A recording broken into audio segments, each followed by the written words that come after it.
नमस्कार, मैं हूं ब्रिज द्विवेदी। एग्रीमीटर में आप सभी का स्वागत है। आज के एग्रीमीटर में हम कॉटन के बाजार पर चर्चा करेंगे, विस्तार से बातचीत करने इस पर चर्चा करेंगे, विस्तार से बातचीत करेंगे। कॉटन पर बातचीत करने के लिए हमारे साथ जुड़ रहे खास मेहमान कुंवर जी ग्रुप के डायरेक्टर और head of research Ravi Devra ji. Sir नमस्कार, गुड मॉर्निंग, स्वागत है आपका द बोनस में। नमस्कार सर। सर आज के शो में हम लोग कॉटन पर बातचीत करेंगे। हम लोग देख रहे हैं इंपोर्ट के आंकड़ों पर नजर डालें तो कॉटन का इंपोर्ट लगातार बढ़ रहा है। सर आपसे जानना चाहेंगे क्या आगे भी कॉटन के इंपोर्ट में बढ़ोतरी होगी? जब से इस साल आई थिंक 50 लाख बेल्स का जो फर्स्ट टाइम इंपोर्ट हुआ है मोर देन, तो आई थिंक ये बेसिकली देखे तो मुझे लग रहा है कि ये और बढ़ सकता है। यहाँ पे और गुंजाइश है कि ये जो भी एग्री सीजन है उसमें अभी भी इंपोर्ट ऊपर रहेगा। उसका रीजन एक तो थोड़ा बहुत ग्लोबल आर्बिट्रेज है। ग्लोबल प्राइसेस काफी नेगोशिएशन प्राइसेस सस्ता मिल रहा है। साथ में रुपी वीकनेस कम हो रही है और धीरे धीरे वो स्ट्रेंथ की ओर बढ़ रहा है। गवर्नमेंट ने अक्टूबर एंड तक ये जो ड्यूटी है वो एग्जेम्पशन दिया है कॉटन में, टेक्सटाइल इंडस्ट्री को सपोर्ट करने के लिए। तो मुझे लग रहा है कि डेफिनेटली जब जब आर्बिट्रेज रहेगा तब तब अपॉर्चुनिटी बेस या मीन्स के यहाँ पे डेटा मीन्स के आते रहेंगे। हालांकि ये काफी बढ़ सकता था बट इन बिटवीन थोड़ा बहुत ये insurance cost, fed cost and थोड़ा बहुत इंटरनेशनल आर्बिट्रेज पे कम हुआ था। इस हिसाब से थोड़ा बहुत मीन्स के 50 अबोव जाने की एक्सपेक्टेशन थी, वो 50 के आसपास रही। बट मुझे लग रहा है कि आगे जाके ये इंपोर्ट अक्टूबर तक एटलीस्ट बढ़ सकता है। और सितंबर अक्टूबर में जब अराइवल आएगी एंड इस टाइम वैसे देखे तो सीजन लेट है, अभी भी सोइंग कुछ हुई नहीं, तो इस हिसाब से अराइवल में भी काफी टाइम रहेगा। अक्टूबर के बाद अराइवल होगी। तो मुझे लग रहा है कि अक्टूबर के बाद अगर अराइवल आती है तो तब तक मार्केट फ्लडेड रहेगा इंपोर्ट से। तो डेफिनेटली पॉसिबिलिटीज है यहाँ से इंपोर्ट और बढ़ सकता है। और जो मीन्स के डोमेस्टिक फार्मर्स के लिए या यहाँ के प्राइस आउटलुक के लिए अच्छा नहीं है। बट ओवरऑल इंटरनेशनल प्राइस में स्टेबिलिटी है and domestic prices international prices को आउटपेस कर रहे हैं, क्योंकि यहाँ पे एमएसपी हर टाइम बढ़ती है। तो इस हिसाब से ये आर्बिट्रेज जो रहता है between international and domestic prices, ये इंपोर्ट का सबसे बड़ा रीजन। ठीक है, ये सर की राय है। सर अब थोड़ा सा डिमांड पर भी बातचीत कर लेते हैं। ये बताइए कि मौजूदा समय में घरेलू बाजार में कॉटन की डिमांड कैसी है? पूरा ड्राई है एंड पर्टिकुलर इतना ज्यादा कोई डिमांड का अभी आउटलुक लग भी नहीं रहा शॉर्ट टर्म में। हाँ, मीन्स के हमारी तीन बड़ी डील का अनाउंसमेंट हुआ है, एटलीस्ट डेडलाइन आई है। हम यूरोप के साथ बाय ईयर एंड मीन्स के ये ईयर में हम यहाँ पे मीन्स के हम डील करने वाले ट्रेड डील यूके के साथ 15 जुलाई से ये डील होगी।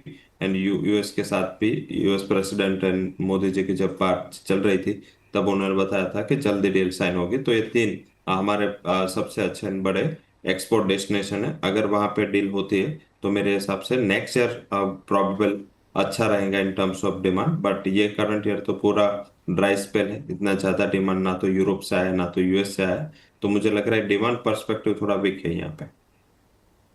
ठीक है सर, बातचीत और आगे बढ़ाते थोड़ा सा बुआई पर भी चर्चा कर लेते हैं और जो खेती है वो पिछड़ने की वजह भी समझेंगे। आंकड़ों पर नजर डालें तो चालू खरीफ सीजन में अगर देखा जाए तो कपास की बुआई करीब 28% पीछे चल रही है। सर सबसे पहले ये बताइए कि कपास की शुरुआती खेती पिछड़ने की वजह क्या है, और साथ ही ये भी समझाइएगा क्या आगे खेती में सुधार होगा या बुआई कम ही रहेगी? डेफिनेटली मीन्स के ये वैसे देखे तो अच्छा है कि अभी बुआई नहीं हुई है, क्योंकि अभी भी मानसून केरला भी आया है कि नहीं वो अभी भी मीन्स के क्वेश्चन मार्क है कि वो प्री मानसून शावर थे या मानसून अभी आ चुका है। एंड नेक्स्ट वीक से प्रॉब्ली ये महाराष्ट्र साइड एंट्री होगी एंड उसके बाद गुजरात आएगा, बाद में आगे जाएगा। तो मीन्स के करीबन करीबन देखे तो ऑलमोस्ट हम मानसून में 15-20 दिन लेट है। तो हिसाब से फार्मर ने मीन्स की, क्योंकि अभी प्रिसिजन डेटा आते, इंटरनेट का इतना प्रभाव बढ़ा है तो सबके पास इंफॉर्मेशन रहती है।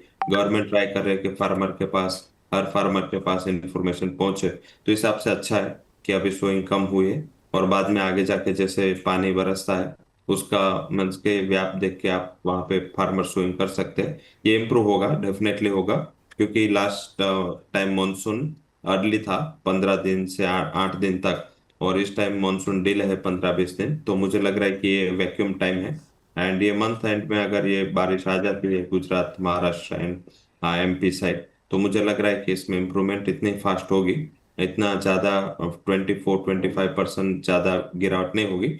ओवरऑल भी मीन्स के कपास में डेटा रिकवर जल्दी होते हैं, और जैसे ही सोइंग रिकवर होगा, इसमें मुझे लग रहा है कि जो बुआई है वो एटलीस्ट लास्ट ईयर से मैक्सिमम 2% से 3% कम रह सकते हैं। उससे ज़्यादा गिरावट की एक्सपेक्टेशंस नहीं रखनी चाहिए।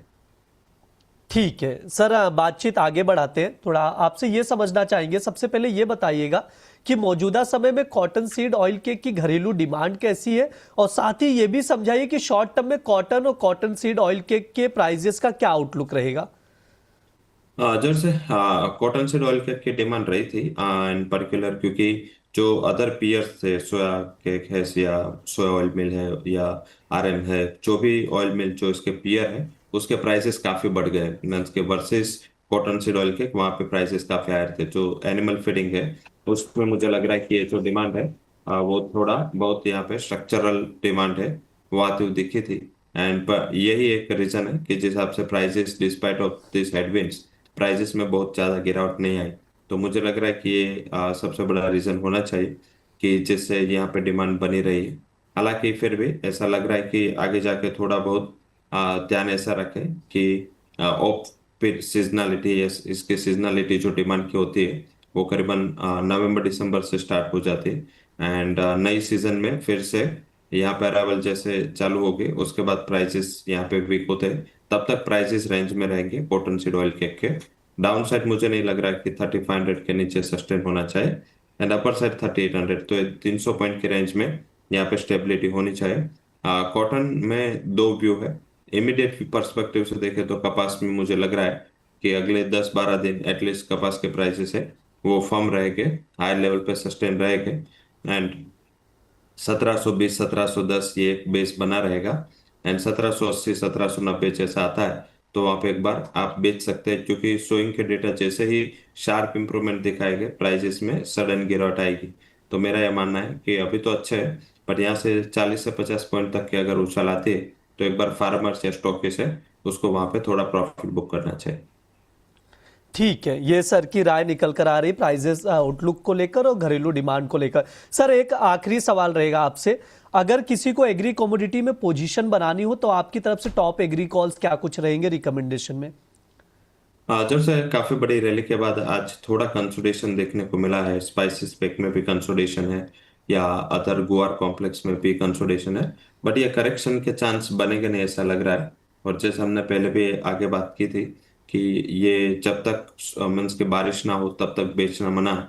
तो ऐसा ही जब तक यहाँ पे मीन्स के एटलीस्ट एमपी तक बारिश नहीं पहुंचती तब तक बहुत बड़ी गिरावट के आसार नहीं दिख रहे। ये थोड़ा साइन ऑफ कंसोलिडेशन है।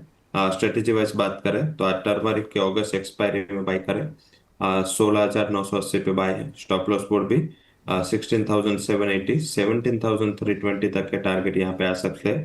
भाई कैस्टर सीड में भी लग रहा है कि यहाँ पे बाय करना चाहिए। 6,990 पे बाय करें, स्टॉप लॉस 6,920 एंड 7,100 तक के टारगेट यहाँ पे आ सकते हैं।